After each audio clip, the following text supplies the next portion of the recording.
Now, I'm going to come out immediately and say, Mom, I'm gay. Wait, wrong confession. I'm going to come out immediately and say that the title is very disingenuous. No one deserves to lose, especially Charlie Leclerc, since he is perhaps the sport's biggest victim when it comes to drivers being screwed over by their very, very incompetent teams.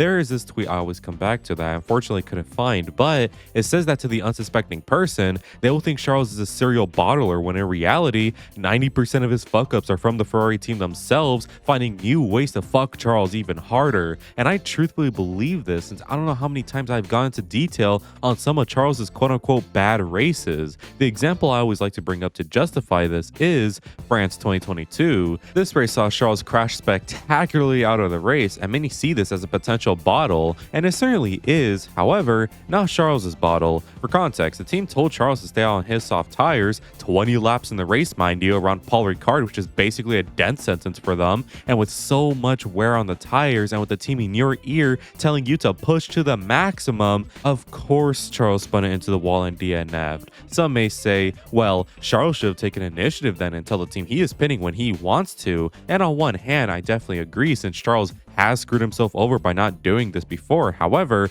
why should he have to do that? Drivers at other teams rarely have to take initiative themselves to win the races. Ferrari is the only team where drivers have to do this regularly, and it is so unbelievably incompetent. What's the point of having a strategy team if the said strategies always consist of vibes and no data, no nothing? Of course, Charles himself is not void of any blame since, yeah, I doubt the mental pressures of racing at Ferrari while your other peers are gathering their success as help, but Charles does make his own mistakes at times that cost him his own races. However, I ask a simple question. If you know the team is actively hurting your chances at winning, along with hurting your own mental health, which leads to you making your own mistakes, why stay? The 2026 Miami Grand Prix to me is just one of the many should have been breaking points for Charles Leclerc, and I could only hope this one actually sticks. This is coming from a Ferrari fan too, since it reaches to a point where this behavior from the team can be tolerated any longer. So what the hell happened? Let us discuss the Miami 2026 weekend along with similar Ferrari moments and where Charles can go from here. Subscribe if you're new if your hate for Ferrari comes from love, and let's get to quacking now. A good weather for a race, but especially for a talk. The 2026 Miami Grand Prix. Dear God. Want to know something funny before we get to yapping? I made this exact video last year after the 2025 Miami Grand Prix. I mean, it wasn't exactly the same. That video was talking about how after Miami 2025, I gave up faith in the team for a while since they are serial losers, compared to this video, which is me desperately pleading to Charles' deaf ears to leave Ferrari, but nevertheless, Ferrari are fucking terrible and Miami is a curse track for us. Anyways, Miami. Heading into the weekend, there are big talks about Ferrari's new upgrades. Aero would be better, chassis would be better, everything would be better except for the engine, which does suck considering how slow the engine is compared to Mercedes, but at least progress will happen, right? Well, FP1 comes around and actually, there's no doom and gloom here. The car, aero and chassis wise is better with both Charles and Lewis happy with mostly everything. Of course, mostly everything because again, the engine is dog shit, but there's nothing we could do about that for now. To achieve the maximum result here, we need a good start and for the competition to trip each other over before they inevitably catch up, which is where we could play the strategy game. It's a decent plan and has proven effective in holding back George Russell in Japan, so let's see what the sprints have in store. P4 and P7. Yeah, there is a factor the team maybe didn't see coming, and if they did, surely not to this extent. Mercedes did not bring upgrades here, which is great. However, McLaren did, and they were big upgrades. The round 1 McLaren car looked fast, but also a bit of a hog at times. And here in Miami, it looked like the good old MCL 39 with Lando taking pole and Pastry P3. Antonelli was second too in that unupgraded Mercedes car. So, in terms of results in the sprint quali, what results, bro? This is fucking embarrassing. But come on, dude. No points are scored in the qualifying, you bumbling idiot. Let's check out the sprint race where Ferrari have proven to be ultra effective with blitzing starts and energy games. And hey, look at that. The same thing replicated again since Charles was able to climb up to P3 despite the McLaren's running away 1-2. Nothing else happened in that sprint race, so maybe not the best of sprints, but who cares, man? It's just the sprint stuff. Dominicali's a traitor to mankind. Real qualifying is where the balls will be unleashed for true. And hey, it was an improvement. I mean, it's an improvement the same way a serial killer killing only one person instead of 3 is an improvement, but nevertheless, an improvement. Instead of being P4 and P7, we were P3 and P6. But never mind that, race days where everything matters, and again, Ferrari are good at those this year. I'm sure everything will be just fine. Well, that's not good. The race starts, and this is one of the greatest things I've ever seen. Kimi Antonelli has a poor getaway, and the sky is also blue, but so does Max, and as we arrive to turn 1, they both lock up with the McLarens going wide behind, and despite that, Charles finds the only line through without getting hit and goes into the lead while Max pisses his pants behind. However, slow engine, remember? So by lap 3, the cars are behind to overtake now, but Charles knows how to race this yo-yo game, and he does it so masterfully even after the safety cars. In fact, Kimi cannot overtake Charles. Instead, Lando would be the one to do it, with Kimi swiftly following behind, putting Charles back down to 3rd, which, okay, I get it. The Ferrari engine sucks cock to Mercedes' engine, but we can still put up a good fight. We're in the pit lane. Sure, I guess. It's a bit early, but you never know. Charles was even thrown off by this move since he went on the radio to say why we are pitting and also said the next time they pit him, consult with him first. What did the team say back? Nothing. Gonna be one of those races, isn't it? So while the front runners ahead are on more optimal strategies, Charles has to conserve tires for about 10 laps longer than everyone else, but through it all, he is still P3. Oscar Piastri is pushing behind him and is rapidly closing in, but luckily for Charles and his extremely dead tires, it's the last lap and Charles is able to hold on and finish in 3rd on a suboptimal strategy to say the least. Oh, I wish this was true. What actually ended up happening was on the final lap, Piastri is about a second behind, which is manageable, but Charles spins the car trying to go fast and hits the wall, which breaks the right steering arm, preventing the car from turning right. Piastri is through, and despite a gap of about 20 seconds, Russell and Verstappen go through, St. Charles finish a pitiful 6th place.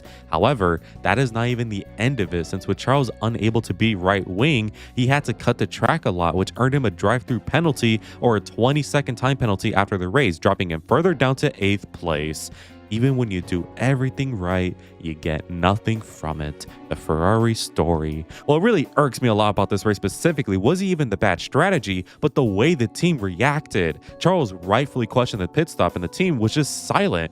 Why? Your whole job is to help the driver, yet you decide to fuck him. Like, I know he's pretty and charming, but you can't just do that without consent first. And then in the post-race interviews, Charles was visibly beat, of course, but the team, everything was fine. There was never a strategy blunder in 1989. You want to know the worst thing about all of this too? This wasn't even the first time this has happened within the team. We already talked about France in the intro, but afterwards, Binotto, who is the former dictator, basically took zero blame for Charles' incident, even saying Ferrari can still win the title. Wonder how that went. But in that same year for the British Grand Prix, a situation arose. A safety car came out after a French car blew up, and this happened towards the end, so may as well stick on a new tire and push to the end. Sainz is in, Mercs are in, everyone is in. Wait, why did I only mention Sainz? Because Charles stayed out. Ah, Chuck, why do you do these bad things to yourself? Well, actually, Charles was told to stay out on his hards and not pit, which I just don't know what to say to that, man.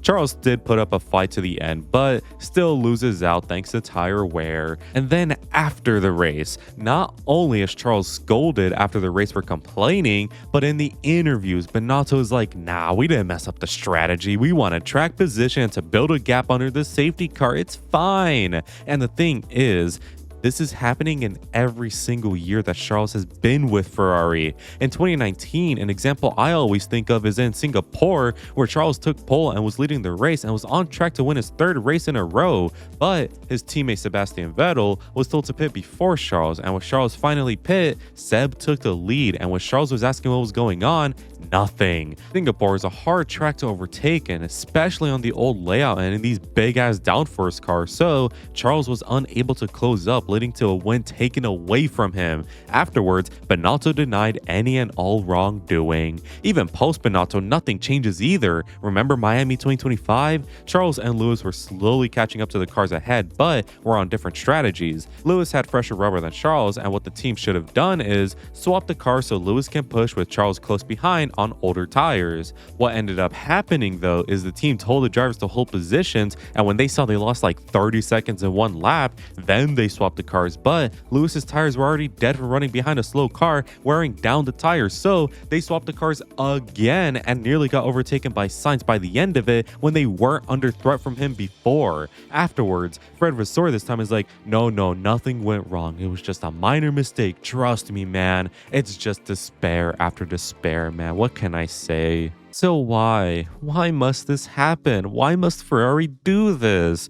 Well, I'm sure they don't choose to, but at this point, the hell if I know, man, maybe they do. Basically, Ferrari are such an incompetent team in many areas. I have made videos talking about how they refuse to progress further thanks to never trusting processes. I have made videos talking about how upper management are obsessed with the brand and ideology over the actual performance. This video, however, is about how this team can never accept criticism. You know the famous line from Rush, right? It's a Ferrari, it's a shitbox, you can't say that. Well, the 1970s are very much relevant still in the 2020s since nothing has changed. Oh, our strategy wasn't bad. It was just everyone else's were better. So it was bad? No. How dare you? And honestly, to give the team credit, when drivers questioned the terrible strategies before, the team would be like, we discussed after the race, or more famously, we are checking. This was the worst thing you could hear as a fan, let alone driver. But now they're just not saying anything to you. Why reopen wounds when you could cut new ones, right? It's so weird. Like anytime this team is put under pressure on why a certain thing in the strategy was done,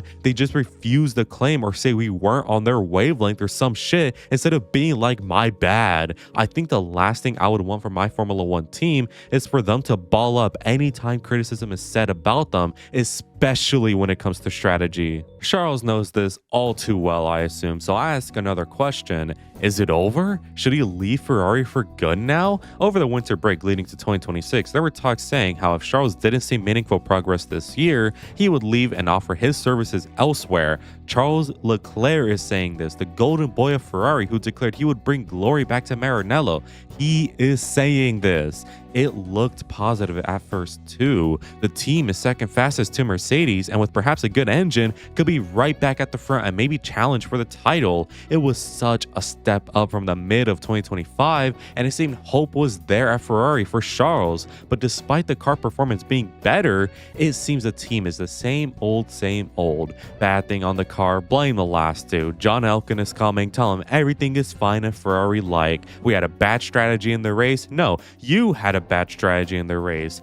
Sir, I'm a reporter. Don't care, you were worse. Want to know the bad thing too? I don't even know if Charles should leave Ferrari, truthfully. I believe I've said this before, but Ferrari is the worst case of blue balls ever. The team can clearly do so much more than they are doing, but are held back by factors that are self-imposed and refuse to be removed. Right when you give up on Ferrari, they do something so spectacular that you think it's a sign they have changed. But right when you offer them your hope again, they do something so outrageous that confirms to you that they are old trash that should be forgotten until they do something spectacular again, repeating the blue ball cycle at Ferrari.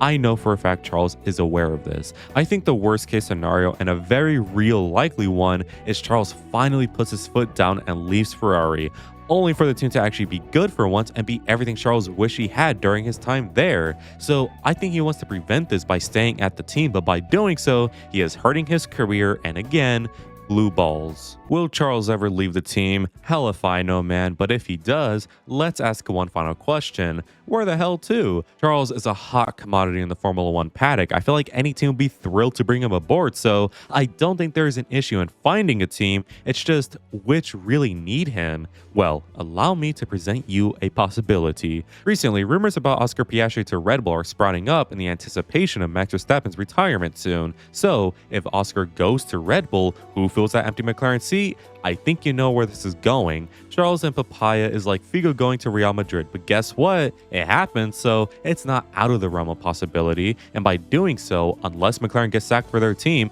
Charles would finally have access to a team that could take criticism and dish out banging cars and strategies. Mostly. Of course, this is just one possibility. Maybe after Max leaves, Red Bull nab up Charles. Maybe George leaves to Red Bull and Charles goes to Merc. Maybe Charles takes a gamble and goes to fucking Alpine under Horner and Briatore. Charles can go anywhere on the grid, but something tells me ironically, his best frenemy, Max Verstappen, will be tied to his fate. Now, there's something I didn't expect. No matter what though, Charles Leclerc must take initiative in his career for once, since Ferrari is destroying it, and I fear with the Big 30 coming soon, his time to win a title is running out. Only Charles knows what's best for him, and I pray to God he thinks leaving Ferrari is what's best. So those are my thoughts on Charles Leclerc. Man, these videos pain me. As a Ferrari fan first, I will always stand by the team through all their troubles, but even I can acknowledge that this team is just so bad. I want Charles to win a title and be the one to bring it back home, but it's just not happening. Of course, he isn't flawless either, but the team are largely responsible for his flaws in the first place. I just hate it here, man. Anyways, I want to give a quick shout out to all members of the flock for the continued support, and make sure to join if you want cool benefits as well as just helping me out. Anyways, if you enjoyed today's video, make sure you have a like and subscribe since it really helps me out. Make sure to let me know in the comments what you think of this, and as always, have an amazing day. Good weather for the duck.